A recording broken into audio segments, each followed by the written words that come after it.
In 1 Timothy 3, 4 through 5, we learn that the family is the factory for church leaders.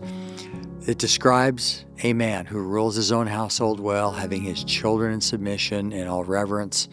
And then the apostle says, for if a man does not know how to rule his own house, how will he take care of the church of God?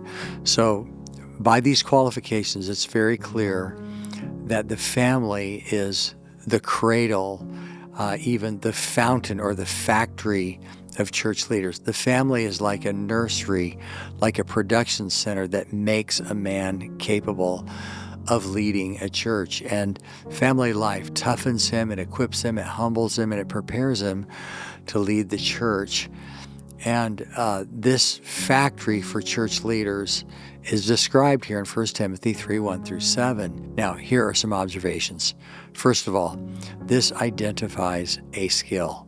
It's something the man knows how to do.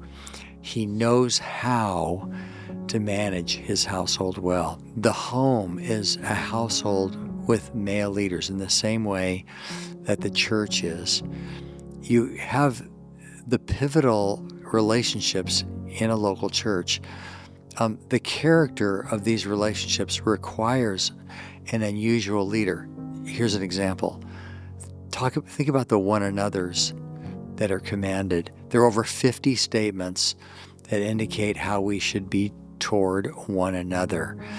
And so church shepherds learn how to implement the one another's to secure them in their households so that they do it in the church. So God intends the church to be like a family. Those who lead the church must first be tested in their families.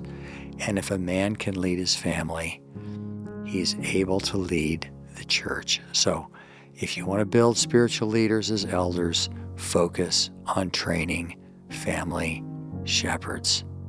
The grass withers, the flower fades, but the word of our God stands forever. Scripture Applied is a production of Church and Family Life. Visit churchandfamilylife.com for more resources.